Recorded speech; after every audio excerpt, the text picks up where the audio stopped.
Welcome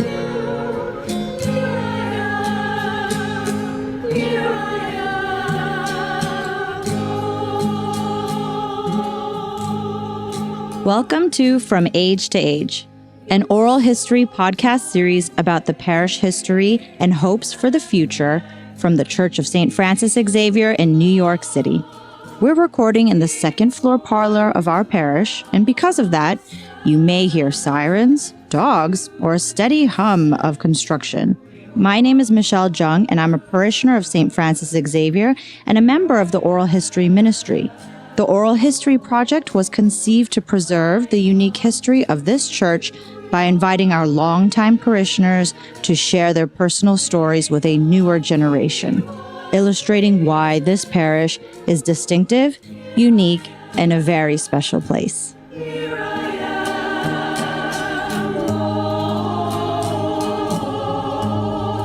I wanted to let you know, Steph, today they asked me to do to be part of the Oral History Project for Cool. St. Francis Xavier. Yeah. And we were actually hoping that you could tell us a little bit about, your experiences at Xavier. How did you get started? I know you've been here for a long time. I can't remember how many years. I think you were 10 years old when I got here. Oh my gosh. It's been that long. So that's how long I've been here. Oh my goodness. Oh my goodness. Okay. All right. I know there's probably a lot of interesting stories there because I know you and Mary have been a part of this church for a long time, right? Yeah. Well, I think 2000, when did 9/11? 2001. So it was 2001, Holy Week, or a little before Holy Week, maybe. I was, my twin brother, Stephen, he's a church-going guy, and he had been exploring different Catholic churches in Manhattan when he moved here. And he ended up at St. Francis Xavier through his hairdresser, who told him, "You're just going to love Xavier." So my brother, who is gay as well as I am, went to Xavier, and he totally fell in love with Xavier. And I didn't know about it, but finally he just invited me. He told me, I've been away from the church for over a quarter of a century, maybe. And so I went one time, and I just wept, Natasha. I wept when I went in there. And I think I really just kept crying every time I came back. And I have no idea what it was, except that maybe because, the song, the choir, the people welcoming you when you enter the door. In fact, Michael Orza remembered me coming in, and he just, and it's funny because I don't remember, but how they have the hospitality ministers that greet you and who greet you and make sure you have a bulletin. And I was sitting on the right side in the middle, and I just felt love in that church. And that's however you can define that. That was an amazing embrace and experience. So that's beautiful. My experience was, I'm pretty sure my experience is going to be different in terms of context as compared to yours. But a lot of the emotions were the same, considering, we're both LGBT, and famously the church has not been kind to LGBT people, especially even LGBT Catholics. So having a place like Xavier, hearing about a place like Xavier is just a blessing, really. But I also think that societally things have gotten a little bit easier. Not to say that there aren't any struggles, but the challenges that you faced back then were probably different from the challenges that we face now, right? Yeah. I'm not so sure. That's the thing. I came to Xavier in 2001, and just in terms of personal development, and I was already at the point where I'm comfortable with being a lesbian. So I didn't even identify as Catholic at that point, even though I was baptized Catholic. So, the issues of struggle, I don't think I have the same issues as not a lot, or some people who really have stayed with the church from their birth, because I was away for so long, and it didn't hold the importance to me as it does in my life now. So I don't have that Catholic guilt. I don't have that Catholic, whatever it is, the burden of being, I don't know, weighed down by whatever, whatever pressures of being Catholic, Christian, and gay. I didn't have it. I don't have it. Like, for example, for me, it took a long time for me to reconcile both those parts of me. Like, I was raised Catholic in a very conservative, country, Catholic country, because as you know, I'm from the Philippines. So, right. It's a very conservative, traditional upbringing. So that part of me was always, I was always Catholic, and the whole part of me that was bi. And it was kind of like a different side, and coming to Xavier allowed me that sort of reconciliation between those two parts of myself. And I was wondering, is that a same experience for you? Is it? No, it's not at all, because I didn't identify as Catholic, even though I was baptized, brought up Roman Catholic. My mother, who was born and raised in Hawaii, but of Filipina ancestry, she's Catholic. My father, who is Filipino, born in the Philippines, was Protestant, brought up Protestant. And so we had the experience of going to Catholic church and to Protestant Sunday school. And, so it was never always it was more about, when I got to Xavier, I was not what you'd say, affiliated with any Protestant, Catholic, dabbled in many different things. But whatever brought me to church in 2001 to Xavier, I think and this may sound funny, but I think I was in between relationships, and maybe I needed something, and I didn't have a partner at the time, I'm trying to think, or a lover. And so I had a Sunday free, and so, yes, I'll go with you, Steve. And whatever brought me there, that's when I rediscovered my Catholicism, or not even rediscovered it, but just discovered it, because I approached it now. I was an adult, 2001, I think I was 37. I was going to be 37. So I was 36 when I got there. So already lived some life and felt quite, pretty good in my skin. But obviously I was broken too, but I could accept the brokenness, or I felt my brokenness was accepted in that environment, in the pews, something. Does that make sense, Natasha? Yeah, it sounds like you had a lot of emotional maturity when you came into Xavier, and it kind of did it help you with your spirituality any? Because I feel like when you were talking about it, you said you had discovered your Catholicism when you came to Xavier. So so that sounds really interesting. And let me say, I wasn't, I may say I was emotionally mature, probably not, because I'm still not emotionally mature, but, I felt like I was, and I think too, Natasha, of the intelligence of the priests who were there and who were giving the homilies, and that also spoke not just to the head, but to the heart, and, but yet also social justice. I mean, that was exactly, right? The Church of St. Francis Xavier is like the mecca for social justice. And I'm like, wow. And to hear it from the priest's mouth, from these males, and these guys in their robes, but they had intelligence, and they have heart, and they have integrity, and you can't fake that stuff. Before I came here, I did try a few churches. I went to a Christian church.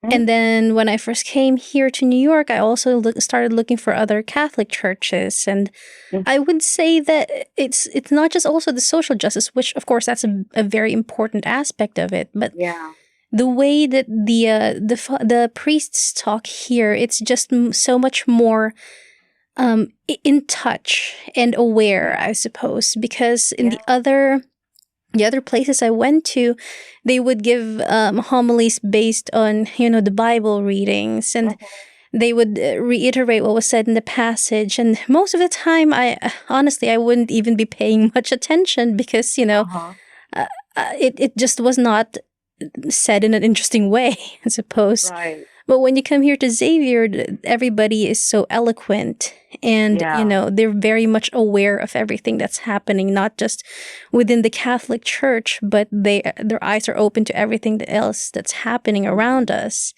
Mm-hmm. And not just the priests, but the women too. I mean, we're both in Catholic lesbians, and it's possibly one of the most intelligent group of intelligent women that I've ever met, and my life has been so much enriched by that.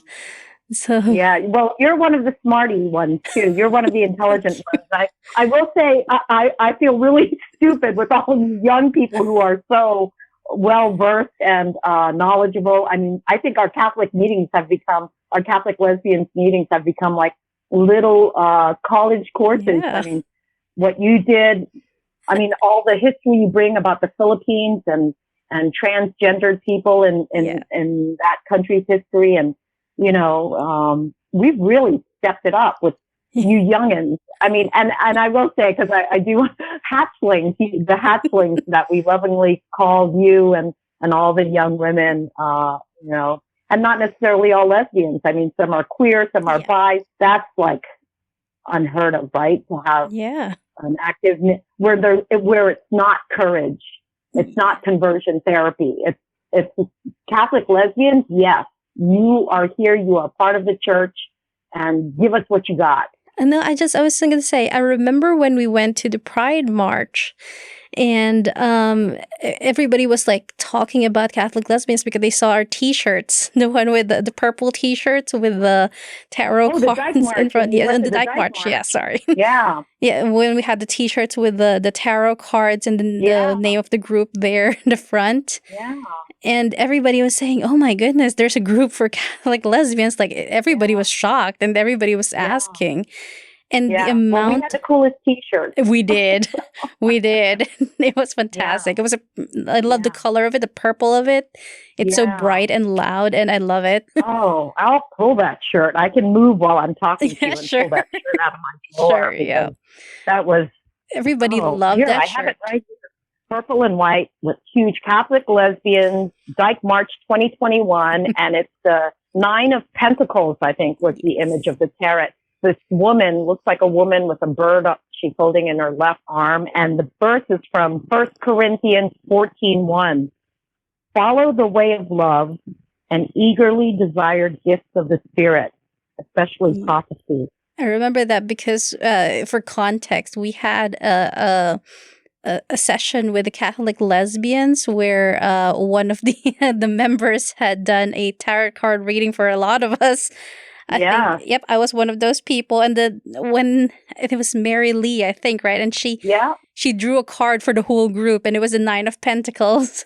Yeah, I love that too. We can explore tarot cards without worrying about it being heretical. I think it's funny when you mentioned, like, the fear of being like called heretical and all of that, because, being a Catholic and being gay is already, I mentioned once before that the name Catholic lesbians is already kind of like an oxymoron, isn't it? Like in the sense that, oh my goodness, you're a lesbian, but you're Catholic.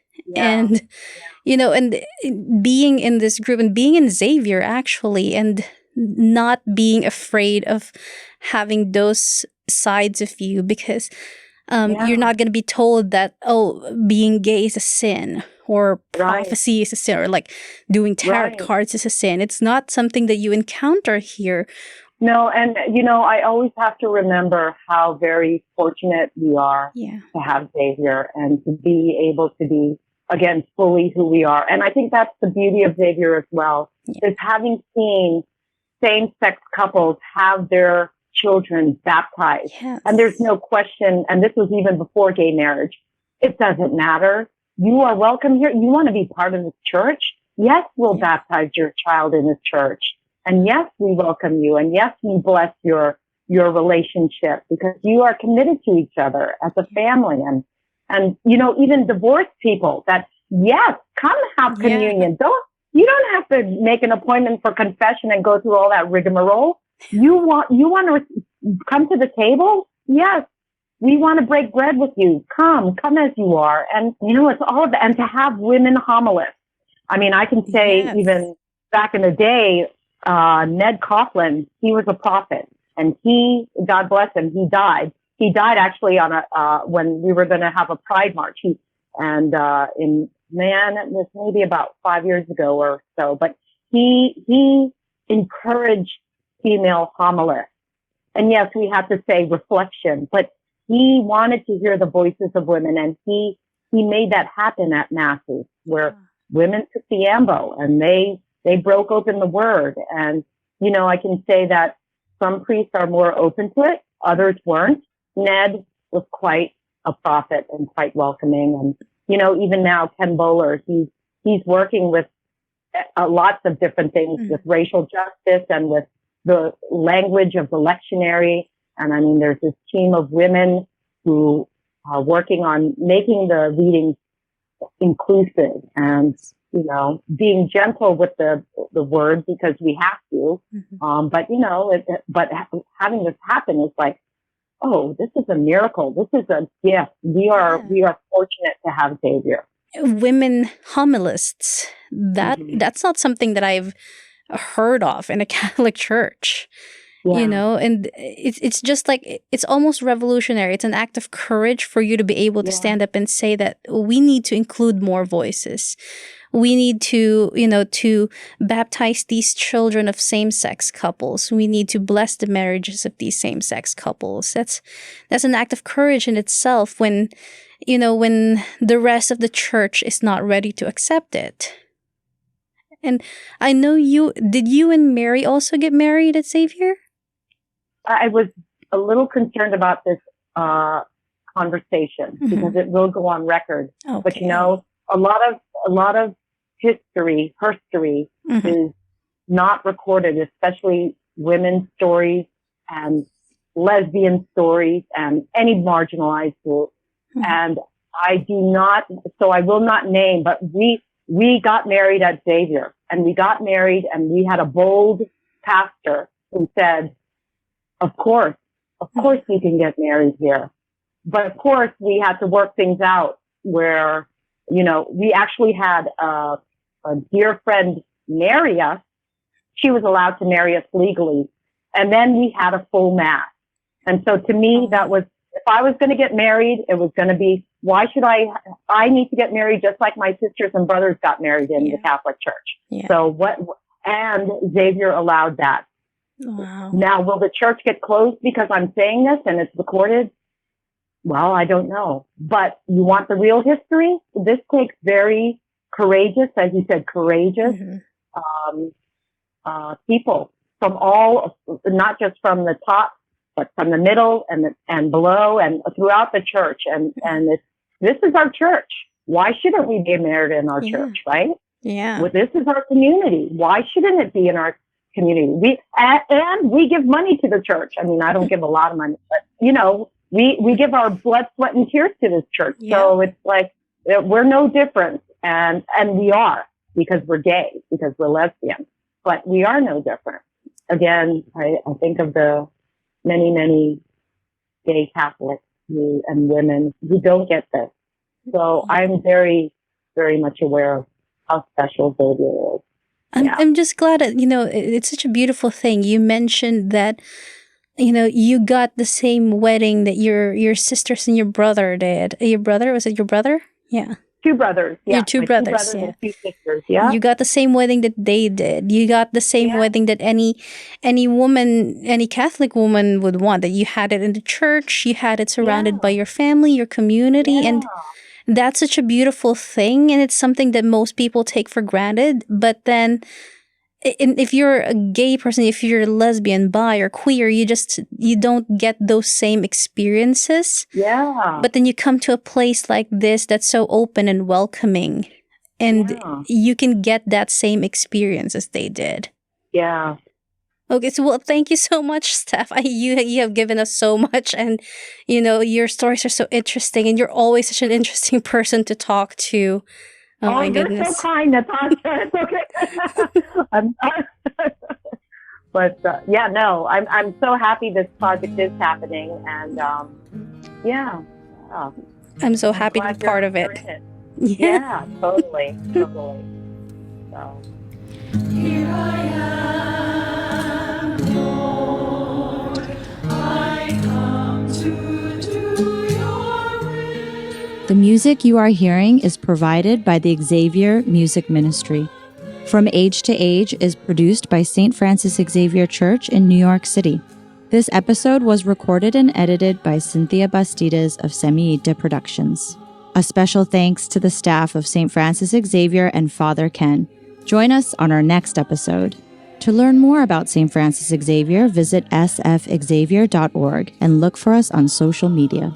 All copyrighted music reproduced with permission of one licensed copyright A-700530, rights reserved. Music reprint license number 944.